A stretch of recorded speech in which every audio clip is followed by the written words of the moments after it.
Hey guys, and welcome back to my channel. In this tutorial, I'm going to be showing you how I made my acrylic blank car coasters and keychains. These are really simple to make. I do have a tutorial on how to make a car coaster doing a epoxy pour yourself rather than just coating the acrylic blank. But this is just a different way. It is totally your preference. My personal opinion, I feel like the acrylic backs give a little more sturdiness to them because epoxy can flex once it gets to a certain temperature. So if a customer were to pull one of their coasters out of their car, there is a really slight chance that it may flex and it may be a little concerning to them. But if it has the acrylic back on it, it will not. Okay, so all of the acrylic blanks that I'm using in this tutorial are 2.8 to 3 inches. My decal that you see that I am placing here is cut to 2.5 inches. And the way that I make sure that it is going to fit on whatever I'm applying my decal to, I will create a shape, a circle shape in the Cricut program, just as a background, and then I will overlay the decal that I have to cut on top of that and just size it accordingly within that the 3-inch circle that I have created in there. So that just assures that it is definitely going to fit after I spend time cutting and weeding it. And I should have mentioned in the very beginning that we are doing this a little backwards. I am applying the decals to my already made coasters just for the fact that we are going to glitter some in this tutorial. So I want to have these ready to apply the top coat so you guys can see that stuff as well. I have had so many ask about this beautiful vinyl that this sunflower is cut from. This is Cricut Platinum vinyl. It is absolutely beautiful. I use it on as much as I possibly can, and I feel like I'm forever going to be making car coasters with this exact design on them. I love it so much. Everything will be linked down in the description for you guys, so you can go directly to it and purchase it from Amazon. It just speaks for itself, but it is really, really difficult to get it to stick to the transfer tape. So as you saw, I placed it face down on the table and rolled the backing back. It's still a little difficult. It gives me trouble every time that I use this vinyl, but it is so worth it. But rolling it back allows you not to pull it away from the transfer tape. You can put pressure on it as you are rolling the backing off of the decal. And one of the great things about this vinyl is it is textured.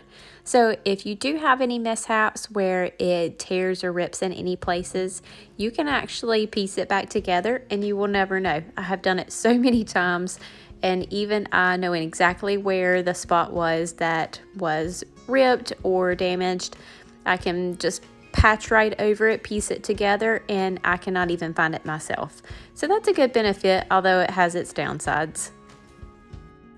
So now that we have our decals on, we are going to jump all the way back to the beginning and apply glitter to our coasters. I have my a little extra ink epoxy, my Night King glitter from PDB, and the acrylic blank car coaster. Now this is the 2.5 inch car coaster that I mentioned in the beginning. How I would normally prep these, and I did not record that, and I totally should have, but you remove this brown backing from the coaster and you take a fine grit sandpaper and just lightly sand over that slick surface and wipe off with a damp cloth. This is going to give your epoxy something to adhere to, so when it does get heated up in someone's car, there's not a chance that it's actually going to separate from that acrylic backing itself. The sanding it just slightly is going to allow the epoxy to seep down in it to form into one, and it is not going to separate. So definitely do that. Like I said, I forgot to I forgot to show that in this video, but it is very, very important that you do that step. As you can see, these take very little epoxy and very little glitter.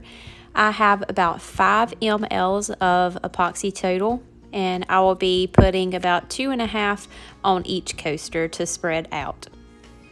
I just mixed the glitter directly into the epoxy. Now, it is important that you mix carefully and you allow this to sit for a moment for any micro bubbles to rise. You don't want them to get trapped underneath your glitter and have bubbles in your coaster once it is dry, because it is still difficult to reach those micro bubbles even with a torch, because they can, like I said, be trapped under that glitter. So just let it sit for a little bit, make sure it's nice and clear before you mix your glitter in. Again, this is a 2.8 inch car coaster, and I'm using about 2.5 milliliters of epoxy with glitter mixed in. I'm going to take my popsicle stick and just pull all of that to the edges. You want to go to the edge but not over it. If it happens to go over the edge just a little bit, hurry up and wipe that off so it does not start a continuous flow over the edge.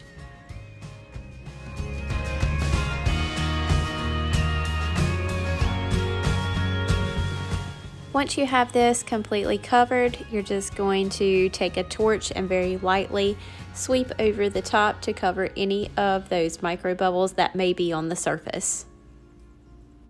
And with a little extra ink epoxy, it is pretty warm here in North Carolina, so these dry very quickly. In about 4 to 5 hours, I was able to add some decals on these. So just allow them to dry to the touch, add your decals on, and then you can proceed to the step that we are in now.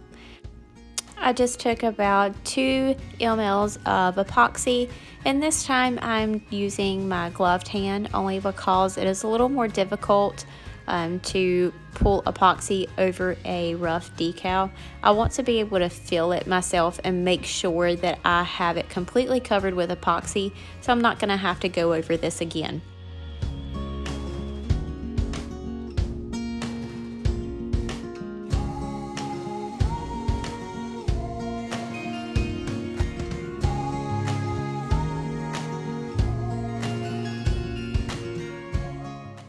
Now for the top coat on the keychain, it is pretty much the same thing. You just want to be extra cautious with the hole at the top. So what I usually do is dab my finger in the epoxy and then just tap it around the top to prevent pulling it around that hole and chancing it flooding in there. Because if it does, you may have to drill it out, and that's just more work and chance that it may crack. So just dab the epoxy around that little place, and then you can pull it around on the rest of the keychain here.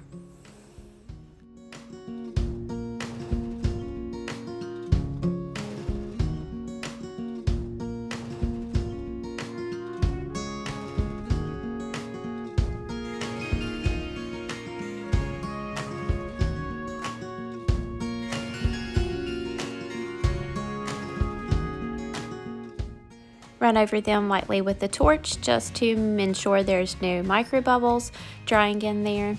And once they are dry, you can move along to putting the hardware onto them. The hardware for these actually came with Acrylic Blanks, and they are from Amazon. I'll also put those in the description for you guys. Now to attach them, you're just going to take the little jump ring and feed it through the bottom of the chain and through the hole here. You'll want some needle nose pliers to help with this.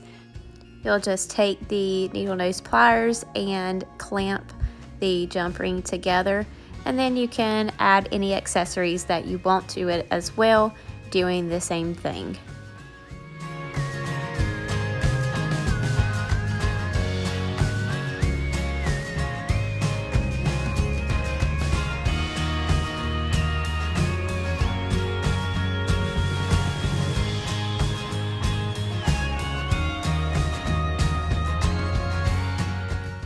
And here you have your completed keychain.